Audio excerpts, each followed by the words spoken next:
Oxford union के अंदर पाकिस्तान के डिफेंस मिनिस्टर और भारत के मिनिस्टर फॉर एक्सटर्नल अफेयर के दरमियान एक मुज़ाकरा होने जा रहा है, टकरा होने जा रहा है कश्मीर के हवाले से कि क्या कश्मीर को आजाद होना नहीं चाहिए। ये पाकिस्तान के वजीर दफा ने क्लेम किया है कि मुझे इन्वाइट किया गया है और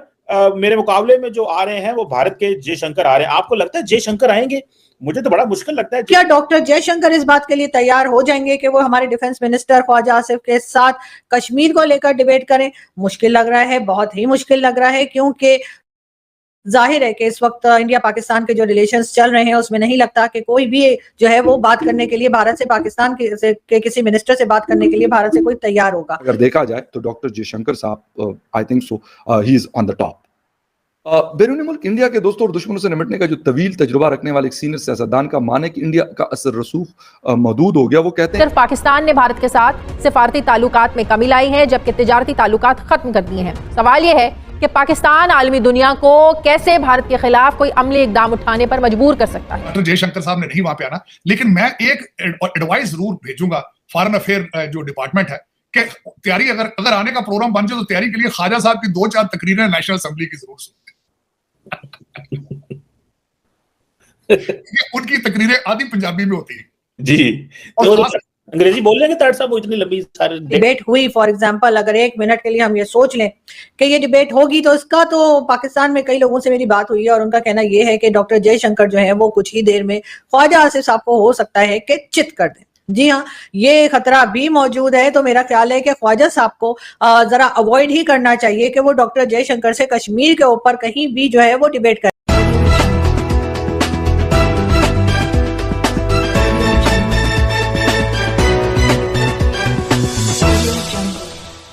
अगली बात जो हम करना चाहेंगे चीमा साहब, ऑक्सफोर्ड यूनिवर्सिटी में डॉक्टर जयशंकर साहब और ख्वाजा आसिफ साहब सुना है कोई कॉमेडी प्रोग्राम करने की तैयारियां कर रहे हैं। अब डॉक्टर जयशंकर जो है सारी जिंदगी, और पीएचडी डॉक्टर, मजे की बात है, उनका पीएचडी है चीमा साहब, सारी उम्र वो बंदा डिप्लोमेट रहा है, स्कॉलर है, किताबें लिख चुका है।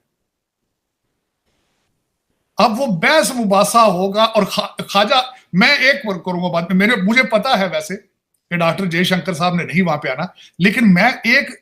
एडवाइस जरूर भेजूंगा फॉरेन अफेयर जो डिपार्टमेंट है कि तैयारी अगर आने का प्रोग्राम बन जाए तो तैयारी के लिए ख्वाजा साहब की 2-4 तकरीरें नेशनल असेंबली की जरूर सुनते उनकी तकरीरें आधी पंजाबी में होती है जी, तो अंग्रेजी बोल लेंगे तार साहब? वो इतनी लंबी सारे 1.5-2 घंटा क्या पता, हो सकता है कि मत कारी जान, लेकिन एक वीडियो में उनको जरूर दिखाएं कि वो सियालकोट के पास एक नहर के ऊपर कच्छा पहनकर छलांग भी लगा रहे एज ए डिफेंस मिनिस्टर। तो चीमा साहब वो बड़ा इंटरेस्टिंग आपने बात बताई है कि वो एक कॉमेडी शो होगा। मैं तो कहता हूँ दोनों कंट्रीज के एंटरटेनमेंट के लिए वो होना चाहिए कि ख्वाजा आसिफ पूरी जिंदगी मेंबर रहा है पार्लियामेंट का, 30-40 साल उसके पास तजर्बा है, फॉरेन मिनिस्टर रहा है, डिफेंस मिनिस्टर रहा है, कुछ ना कुछ तो तार साहब उनके पास टीम भी तैयार करने वाली होगी। ऐसी बात तो नहीं है ख्वाजा आसिफ टफ कंपटीशन दे सकते हैं डॉक्टर कंपटीशन में टीम की और तैयारी की जरूरत होगी। डॉक्टर जयशंकर को ख्वाजा साहब तैयारी की जरूरत ही नहीं, वो तो ऑटोमेटिक है। चीमा साहब, पाकिस्तान की कैबिनेट में सुना है कि जिसको खुडे लाइन लगाना होता है उसको डिफेंस मिनिस्ट्री दे दी जाती है। पहले वो आपके खटक साहब थे जो नजर ही नहीं आते, जो परवेज खटक साहब थे ना, वो मिनिस्टर थे, तो बड़े बिजार थे। वो कहते थे इसमें ना कोई इख्तियार है ना पैसे है इस मिनिस्ट्री ਦੇ ਵਿੱਚ, ਇੱਥੇ ਦੇ ਭਾਵੇਂ ਨਹੀਂ ਸਿਰਫ ਕਹਿੰਦੇ ਮੈਨੂੰ तो ਰੱਖਿਆ ਨੇ अंगूठे लाने वास्ते। लेकिन चीमा साहब इंटरेस्टिंग फैक्टर है, कहा यह जा रहा है कि ऑक्सफोर्ड में जो एक डायलॉग होगा, यानी कि डॉक्टर जयशंकर और उनके साथ साथ हमारे जो डिफेंस मिनिस्टर है ख्वाजा आसिफ साहब, उनका नाम काफी लिया जा रहा है और कहा यह जा रहा है कि ये दोनों जो है वो हो सकता है कि डिबेट करें कश्मीर के ऊपर। अब क्या डॉक्टर जयशंकर इस बात के लिए तैयार हो जाएंगे कि वो हमारे डिफेंस मिनिस्टर ख्वाजा आसिफ के साथ कश्मीर को लेकर डिबेट करें? मुश्किल लग रहा है, बहुत ही मुश्किल लग रहा है, क्योंकि जाहिर है कि इस वक्त इंडिया पाकिस्तान के जो रिलेशंस चल रहे हैं उसमें नहीं लगता कि कोई भी जो है वो बात करने के लिए भारत से, पाकिस्तान के किसी मिनिस्टर से बात करने के लिए भारत से कोई तैयार होगा। लेकिन बात सारी ये है कि डिबेट होगी क्या, और अगर डिबेट हुई, फॉर एग्जांपल अगर 1 मिनट के लिए हम ये सोच लें कि ये डिबेट होगी, तो इसका तो पाकिस्तान में कई लोगों से मेरी बात हुई है और उनका कहना ये है कि डॉक्टर जयशंकर जो है वो कुछ ही देर में ख्वाजा आसिफ साहब को हो सकता है कि चित कर दें। जी हाँ, ये खतरा भी मौजूद है। तो मेरा ख्याल है कि ख्वाजा साहब को जरा अवॉइड ही करना चाहिए कि वो डॉक्टर जयशंकर से कश्मीर के ऊपर कहीं भी जो है वो डिबेट करें, या तो जी ऑफ कैमरा करें ताकि किसी को पता ही ना लगे, और जब आप बाहर आए तो आप आके कहें कॉन्फ्रेंस रूम से कि जी मैंने ये कह दिया, और वो जवाब ही ना दे पाए, तो फिर शायद आपकी थोड़ी बहुत इज्जत रह जाए। लेकिन अगर आपने कैमरा के सामने बात की और लोगों ने देखा और लोगों ने पता लगा लिया कि आपके पास कोई वैलिड पॉइंट नहीं है कश्मीर के ऊपर, तो डेफिनेटली यहाँ पर बात थोड़ी गड़बड़ा जाएगी। जहां तक मुझे मालूम है या मैं लोगों से बात करती हूँ तो कई बार पाकिस्तान की तरफ से ये कहा गया कि जी 370 को वापस लाया जाए। अभी रिसेंटली भी ख्वाजा आसिफ साहब ने एक टीवी चैनल पे बैठकर हामिद मीर साहब जो हमारे यहाँ के जर्नलिस्ट हैं, टीवी एंकर हैं, उनके साथ यही बात की कि 370 जो है वो आ जाना चाहिए, और अगर कांग्रेस की हुकूमत आई कश्मीर में तो डेफिनेटली 370 जो है वो आ जाएगा। लेकिन बात सारी ये है कि 370 दोबारा लग जाने से, 370 वापस आ जाने से कश्मीर में पाकिस्तान को क्या फायदा है। अगर पाकिस्तान के आप किसी भी पैनलिस्ट से या किसी भी पाकिस्तानी से ये पूछें जो इंडियन टीवी पे जाते हैं या जो इंडिया के बारे में डिबेट्स करते हैं, उनसे अगर आप ये पूछें कि अगर 370 वापस आ जाए तो उससे पाकिस्तान को क्या बेनिफिट है, तो वो नहीं बता पाते,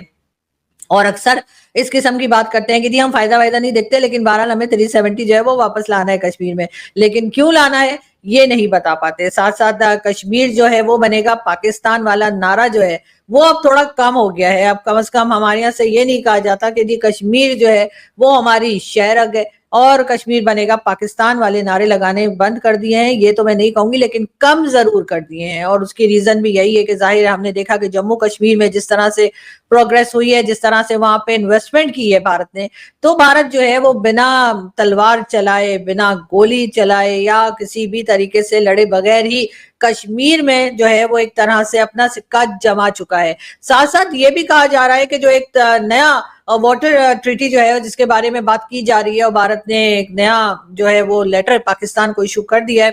डेफिनेटली उसकी वजह से भी पाकिस्तान जो है वो बैकफुट पे है। और अगर ये पानी वाकई में रोक दिया गया और भारत की तरफ से कहा गया कि जी पाकिस्तान को जो पानी दिया जाता है वो कम अब दिया जाएगा, तो नमस्कार दोस्तों, आज की एक और नई वीडियो में आपका स्वागत है। और पाकिस्तान के हैं डिफेंस मिनिस्टर ख्वाजा आसिफ, जो कि डॉक्टर एस जयशंकर से मीटिंग करना चाहते थे कश्मीर के इशू पे ऑक्सफोर्ड यूनिवर्सिटी में,